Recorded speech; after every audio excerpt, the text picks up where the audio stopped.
जय हिंद साथियों स्वागत करता हूं आप सभी का अपने यूट्यूब चैनल पर। साथियों, आज इस वीडियो में हम आपके लिए एसएससी जीडी 2025 के लिए जी के जीएस के महत्वपूर्ण प्रश्न लेकर आए हैं, क्योंकि आज के सभी क्वेश्चन सिलेक्टेड इंपॉर्टेंट और गोल्डन क्वेश्चन हैं जो आपको सीधे आपकी परीक्षा में दिखाई देंगे।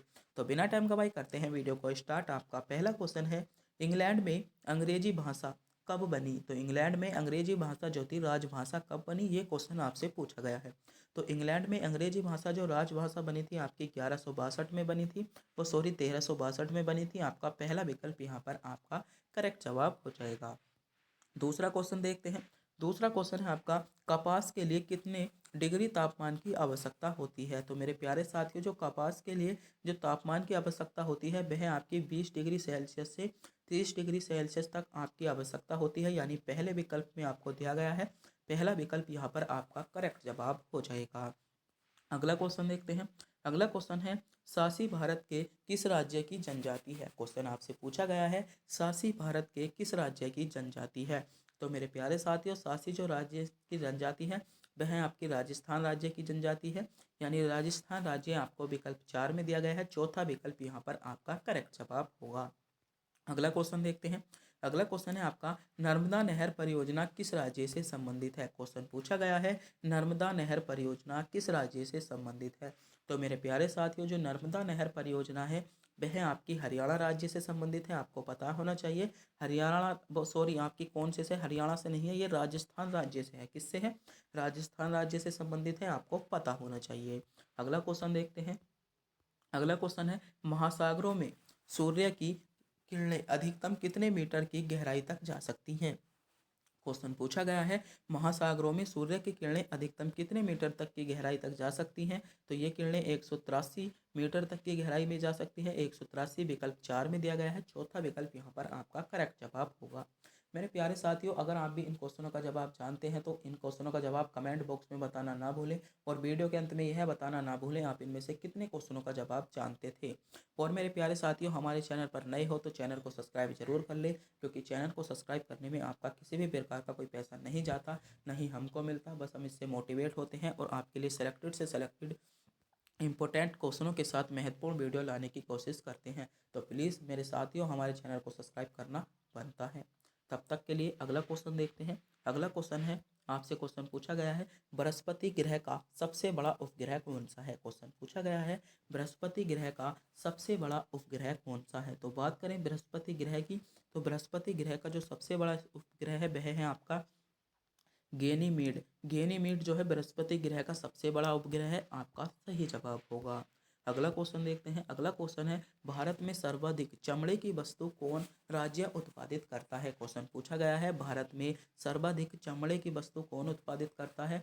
तो कौन उत्पादित करता है? आपका तमिलनाडु राज्य करता है। तमिलनाडु राज्य विकल्प 2 में आपको दिया गया है। दूसरा विकल्प यहाँ पर आपका करेक्ट जवाब होगा। अगला क्वेश्चन है, तजाकिस्तान की राजधानी है? क्वेश्चन पूछा जा रहा है, तजाकिस्तान की राजधानी है तो दुशानबे। दुशानबे जो है तजाकिस्तान की राजधानी है, यानी यहाँ पर तीसरा विकल्प आपका करेक्ट जवाब हो जाएगा। अगला क्वेश्चन है, भारत में फलों उद्यान का स्वर्ग किस राज्य को कहा जाता है? तो भारत में जो फलों उद्यान का स्वर्ग कहा जाता है, मेरे प्यारे साथियों आपको पता होना चाहिए, हिमाचल प्रदेश को कहा जाता है। हिमाचल प्रदेश आपको विकल्प 2 में दिया गया है, यानी यहाँ पर दूसरा विकल्प आपका करेक्ट जवाब हो जाएगा। अगला क्वेश्चन देखते हैं। अगला क्वेश्चन आपसे पूछा गया है, गरम मसाला भारत में सर्वाधिक कौन राज्य उत्पादित करता है? क्वेश्चन पूछा गया है, गरम मसाला भारत में सर्वाधिक कौन उत्पादित करता है? तो मेरे प्यारे साथियों, गरम मसाला जो उत्पादित करता है सर्वाधिक आपका केरल राज्य करता है। केरल राज्य विकल्प 3 में दिया है, यानी विकल्प 3 जिन बच्चों ने चुना है बिल्कुल सही चुना है। तीसरा विकल्प यहाँ पर आपका करेक्ट जवाब हो जाएगा। अगला क्वेश्चन देखते हैं। अगला क्वेश्चन है, नॉर्मान बोरलॉग किस आपकी क्रांति से संबंधित हैं? तो ये किस क्रांति से संबंधित हैं? तो इनका सही जवाब होगा, ये आपके हरित क्रांति से संबंधित है। हरित क्रांति तीसरे विकल्प के साथ आपका करेक्ट जवाब हो जाएगा। अगला क्वेश्चन है, निम्न में से कौन सा विटामिन रक्त को थक्का बनाने में मदद करता है? तो रक्त का थक्का बनाने में जो मदद करता है आपका विटामिन के करता है, यानी विटामिन के चौथे विकल्प में दिया गया है। विकल्प 4 यहाँ पर आपका करेक्ट जवाब होगा।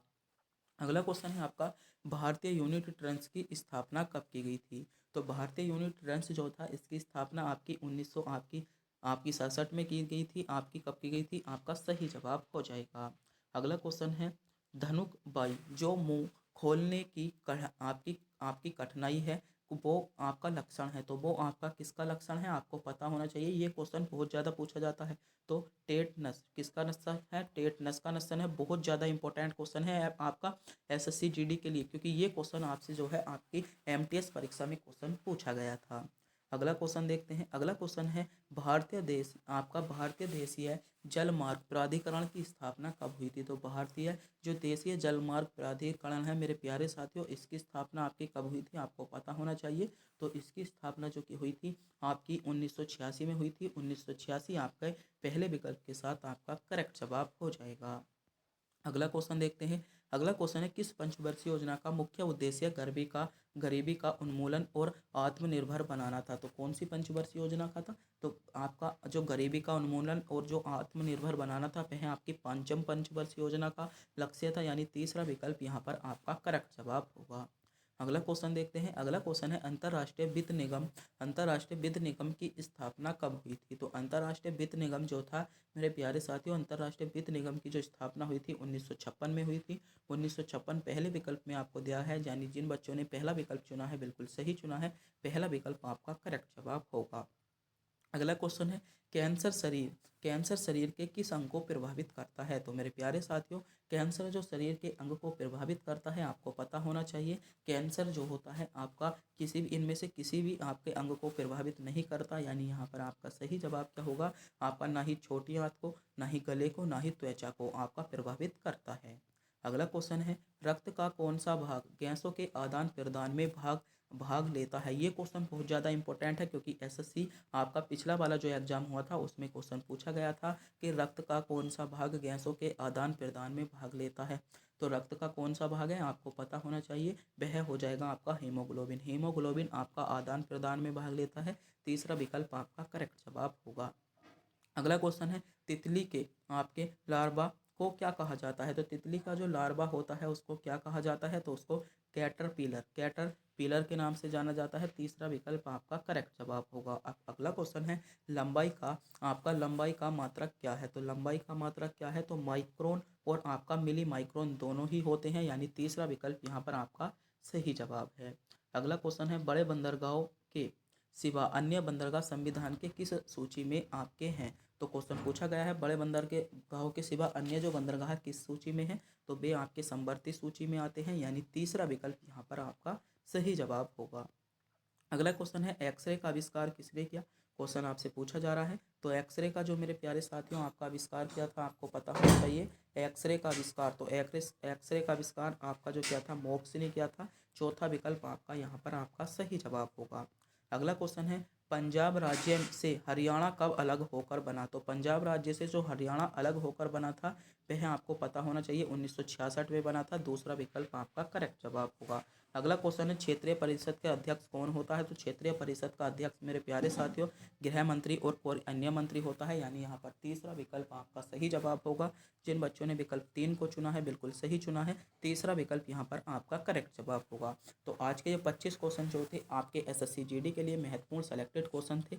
मेरे प्यारे साथियों वीडियो अच्छी लगी हो वीडियो को लाइक करें, चैनल पर नए हो चैनल को सब्सक्राइब करें और अपने दोस्तों के पास वीडियो को शेयर करना ना भूलें। तब तक के लिए मिलते हैं अगली वीडियो में।